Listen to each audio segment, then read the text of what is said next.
Now available in paperback and ebook. The Man Who Rules the World. John Hayes must bring together men and gods to overcome a threat that seeks to destroy the planet. The Man Who Rules the World. Now available in paperback and e-readers everywhere.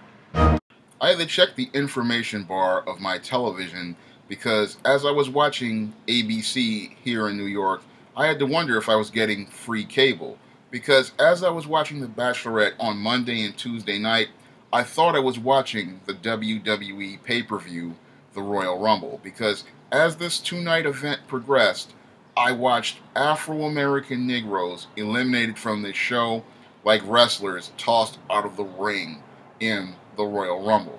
Now on the first night, we saw Power Simp Iggy tossed from the top rope of this Battle Royale. And Power Simp Iggy was sealing his fate in earlier episodes of The Bachelorette by making statements like he wanted to protect Rachel. Now this is a woman this guy barely knew, and he was talking about how he wanted to protect her. And that's classic Power Simp behavior, because when it comes down to a Power Simp, this is a guy who has very little control over his emotions. And when he gets around a woman who is paying attention to him, he looks to possess her. And his idea of possession is by saying he's going to protect her. And when it comes down to this guy, he wants to control women.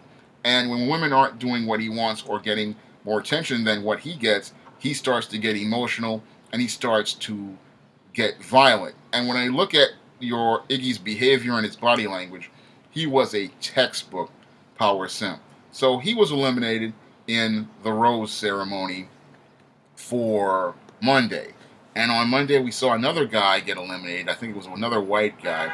But the main event of Monday night's Bachelorette was the complete self-destruction of Kenny at the hands of Lee. Now Lee is your classic textbook mangina.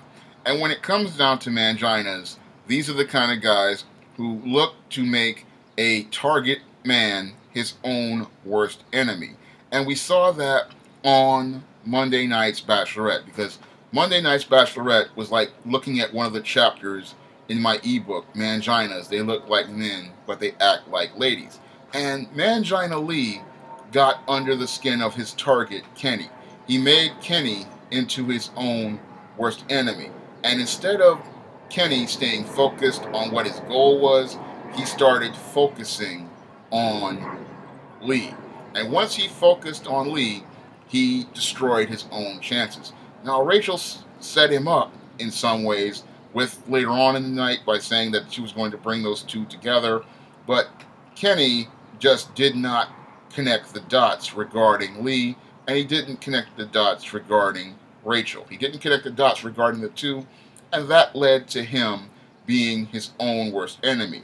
And these seeds were sowed because when it came down to your Kenny is just like many of these black men who have been raised in these single mother households. These guys get emotional, they take things personal, and as this Lee began needling him, he started focusing on him. Now a smart guy would see this mangina coming and see him trying to start with him and pay this guy absolutely no attention, because the more attention you give a mangina, the more these guys will go after you. And as they go after you, they make themselves out to be the victim. And when it came down to your Lee, he was trying to make it look like Kenny was the one instigating everything. He called him a big angry man. He told stories about how he was pulling him out of a van and making him out to look like a black brute. That's what your Lee was doing when in the presence of Rachel, telling all these stories and making all this drama up to discredit Kenny. And Kenny was becoming his own worst enemy because he was proving many of the points that Lee was making true by his behavior. He had pretty much fell into a classic mangina trap on this Bachelorette, a trap many men can avoid by just ignoring these guys. This is something, again, I went into in my ebook, Manginas, They Look Like Men, but They Act Like Ladies. There's a way to get out of a mangina trap, and what he fell into was a classic mangina trap. Now, after this, Lee had been eliminated by Rachel because she pretty much saw through him and saw how dishonest he was. Your Kenny sealed his fate by his behavior, because his behavior was what classic black men do who have been raised by single mothers. When it comes down to guys from single mother households, they don't know when to put a period at the end of things. They don't know how to let things go. Now, Kenny had pretty much won because Lee had been eliminated. And as Rachel was getting on the helicopter to fly away and leave Lee right behind, instead of Kenny getting on the helicopter with Rachel and focusing on her, what sure Kenny did, which was so dysfunctional but par for the course for men who have been raised by single mothers, is that Kenny continued to go into a back and forth with Lee. Instead of focusing on Rachel, he tried to win an argument with a mangina. And what he didn't understand is, when it comes down to manginas, these guys are just like women. And these guys are the masters of oral combat. So you're not going to win an argument with these guys. By continuing to argue with a mangina, all you are doing is making yourself into your own worst enemy. Kenny had won at the end of the day. He got the rose. He had won. But instead of him putting a period at the end of things and walking away, he continued to go into a back and forth. And once Rachel saw that, she saw a reason to get rid of Kenny. Now, she went out on another date with him, but that was what many people do. They'll go out on a date with you just to let you down easy. And once she went out on that date with him, she got rid of Kenny. Now, earlier in the show, after she eliminated Lee and had dealt with Kenny, and pretty much he was sealing his own fate, there was another rose ceremony. And in this rose ceremony, that's when two more jobbers were tossed. That's when we saw Coco Beware and Flash Funk tossed from The Bachelorette. And when I say Coco Beware and Flash Funk, I mean Josiah and Anthony. Now, Josiah, like Coco Beware, thought he was more over and more of a over on the card, but he was a mid-card guy, and he was tossed. And he was surprised that he was tossed over the top in this Battle Royale, because he thought he actually had a shot. And he was surprised that he was tossed. But any guy who has some critical thinking skills can look at this Josiah and could have told him that no chance, that's what you've got. And the reason why you have no chance is because you are the wrong skin color. When it comes down to this Afro-American Negro female, if she has a choice between her God and an Afro-American Negro, regardless of his background, this Negro has no chance. Now, this guy should have seen the handwriting on the wall when she tossed that professional guy in the $6,000 Brioni suit. When any guy saw that, that's when that guy should have pretty much headed for the door. Because if she's going to throw a educated professional black man to the wolves, that pretty much shows you how little chance you got. But Coco Beware went on, still trying to fight, still thinking he had a shot, and then he got choke slammed right out of the ring by Rachel. And Rachel was cleaning house like Kane in the Royal Rumble. When Kane enters the ring, usually it's like 10, 12, 13 guys getting tossed out of the ring by Kane. And that's what we saw on The Bachelorette with Josiah, and we saw it with Anthony. And later on, we saw Kenny tossed out over the top by Rachel, and that was due to his own mistakes, engaging in that feud with Lee.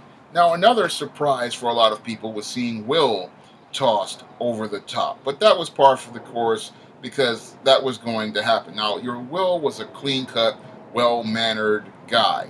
And Will, as she thought, wasn't being emotional with her. He was just a cool, regular guy. He was a little bit of an introvert. And when it comes down to introverts, they have to get close to you in order to start sharing with them. Now, he was more open with the guys, but that happens with introvert guys. They're more open with guys because they feel more comfortable around them. She wanted him to be open with her, and she looked at him and saw him as a friend. She said he's more of a friend, and she used that to eliminate him. But she was going to eliminate Flash Funk anyway, because when it comes down to these Negroes, she sees them all as jobbers. And because she sees them as jobbers, they're just fodder to be tossed over the top so she can focus on her primary mission, which are the A guys, which are the white guys.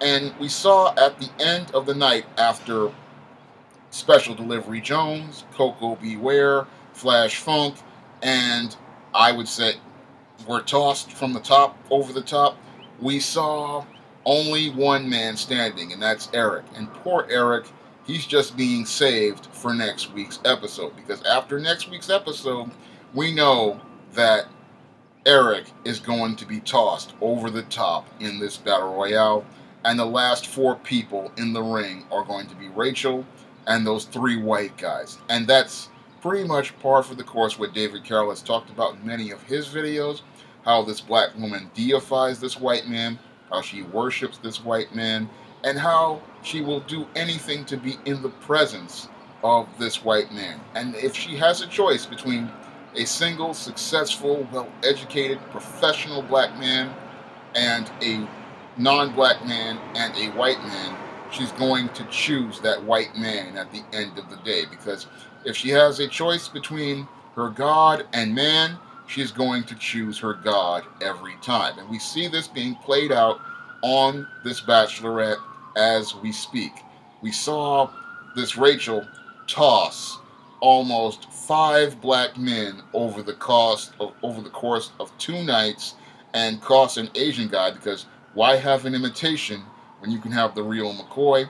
And she did that because she wanted to be in the presence of her God, and she's preferred her God over these Negroes. And sadly, all of these Negroes actually thought they had a shot at this female, when no chance. That's all they had. They never had a chance. They never stood a chance of getting this woman's heart or winning her affection, because she had pretty much made up her mind within the first 5 seconds of looking at those white men she was in the presence of.